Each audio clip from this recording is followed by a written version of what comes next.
कभी कभी ऐसे वीडियो की भी आवश्यकता है कि जिसमें कोई बहुत आनंद ना आए, लेकिन उसको समझना आवश्यक हो ताकि फिर बाद में आनंददायक चीज़ें की जा सकें। तो आज जो बातें मैं बता रहा हूँ उनमें पिछली बातों का कुछ दोहराव भी हो सकता है, कुछ नई बातें भी हो सकती हैं, लेकिन एक बार उसे कर लेते हैं तो फिर आगे की चीज़ें हमारी और अच्छे प्रकार से चलेंगी। तो हमने देखा था कि हमारे पास जो समुच्चय हैं, सेट्स हैं, नंबर्स के सेट्स हैं, नंबर सिस्टम है, वो क्या क्या है। तो वो मुख्य रूप से पहले n था, उसको ऐसे हम लिख देते हैं। ये क्या था? तो इसमें कुछ इस प्रकार की चीजें थी, 1 2 3 4 5 डॉट डॉट डॉट। अब हमें ये समझना है कि इस सेट की सहायता से हमारे अगला सेट बनेगा और उसकी सहायता से फिर उससे अगला सेट बनेगा। तो अगला क्या है? आप उसे Z कह लीजिए या उसको I कह लीजिए। तो उसमें किस प्रकार के अवयव हैं? A माइनस B टाइप के, जहां A और B ये नेचुरल नंबर है। तो जैसे मान लीजिए कि आपको 7 लाना है, तो 7 को आप कैसे ला सकते हैं? 8 माइनस 1, 8 भी नेचुरल नंबर है, 1 भी नेचुरल नंबर है। माइनस 7 लाना है तो 1 माइनस 8, और इसको आप 11 माइनस 4 लिख सकते हैं, इसको आप 12 माइनस 19 भी लिख सकते हैं। यानी Z के एक एक अवयव को कई कई तरीके से लिखा जा सकता है, ये भी हमें ध्यान में आना चाहिए। लेकिन आमतौर पर हम वह प्रस्तुतिकरण लेंगे जिसमें कि सबसे छोटे नेचुरल नंबर का उपयोग किया गया है। जैसे 7 को हम 8 माइनस 1 ही लिखना चाहेंगे, माइनस 7 को हम 1 माइनस 8 ही लिखना चाहेंगे, क्योंकि 1 और 8 का उपयोग हो रहा है, इससे छोटे का प्रयोग हम नहीं कर सकते।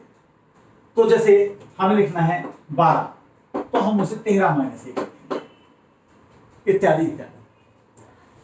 एक बार जब Z हमारे सामने आ गया तो फिर अगला समुच्चय हम जानते हैं कि Q हमारे सामने आता है, और ये कोई बहुत मुश्किल बात नहीं है। P बाई Q है, जैसे यहाँ A माइनस B था, यहाँ P और Q ये Z के एलिमेंट हैं, जैसे यहाँ A और B N के एलिमेंट थे। बस बात केवल इतनी है कि P और Q का कुछ भी कॉमन नहीं होना चाहिए, और हो भी जाए तो कोई बात नहीं है, क्योंकि अगर 6/4 लिखा है तो उसे हम 2/3 लिखेंगे, वैसे हम इसे पसंद करेंगे। तो आप चाहें तो इस चीज को काम रखें, इसमें कोई खास ऐसी बात नहीं है। तो आपका Q तैयार हो जाता है। अब Q से जो R की बात है वो बहुत बड़ी बात है। तो अभी केवल हम ये कहकर काम चला रहे हैं कि R में वे अवयव हैं जिन्हें संख्या रेखा पर प्रस्तुत किया जा सके। तो अब उल्टे रूप से अगर हम प्रश्न को लें, इस पर हम चर्चा बाद में करेंगे और बहुत विस्तार से करेंगे, और थोड़ा मुश्किल भी है। वो सारा लिमिट का कंसेप्ट भी इसी बात से आया है कि Q से आपने R कैसे बनाया, तो उस पर हम विस्तार से बातें करेंगे बाद में। लेकिन एक उल्टा प्रश्न हम करते हैं कि हमने कहा कि संख्या रेखा पर प्रत्येक बिंदु के लिए एक वास्तविक संख्या है, और प्रत्येक वास्तविक संख्या के लिए संख्या रेखा पर एक बिंदु है।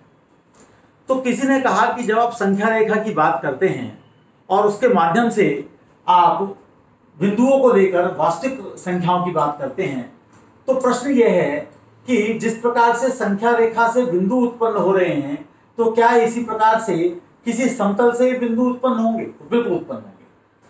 अगर आप यहाँ पर y एक्सिस और x एक्सिस ले लें, ये x एक्सिस है, ये y एक्सिस है, ये 0 है, तो मैं ऐसा एक समुच्चय बनाना चाहूंगा जिसकी विशेषता बिल्कुल वैसी ही होगी जैसी R की संख्या रेखा के लिए। तो R की संख्या रेखा के लिए क्या विशेषता है? संख्या रेखा के प्रत्येक बिंदु के लिए एक वास्तविक संख्या है, और प्रत्येक वास्तविक संख्या के लिए संख्या रेखा पर एक बिंदु है। तो मैं बिल्कुल वही करने जा रहा हूं कि इस समतल के प्रत्येक बिंदु के लिए एक समुच्चय लूंगा जिसका कि कोई ना कोई अवयव होगा, और उस समुच्चय की किसी भी एक मेंबर के लिए, सदस्य के लिए यहां पर कोई ना कोई बिंदु होगा, तो उसको हमने C कहा है। और थोड़ा सा काट देते हैं विशेष दिखाने के लिए, ये सम्मिश्र संख्याओं का समुच्चय है, सेट ऑफ कॉम्प्लेक्स नंबर्स लिख देता हूं।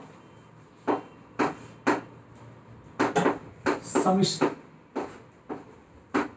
कॉम्प्लेक्स।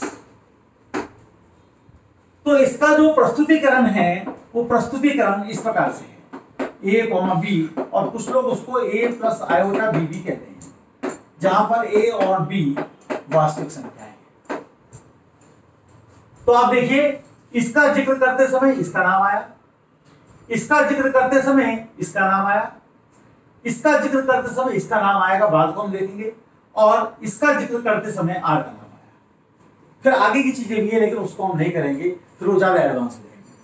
बस जानने की बात केवल यही है कि आप कोई भी बिंदु लेंगे, जैसे आपने लिया 2,3, 1 आपका इतना बड़ा है, यानी 2 प्लस आयोटा 3, तो 2 आप इधर चलिए और 3 आप इधर चलिए, तो ये आपका 2 प्लस 3 आयोटा या 2,3।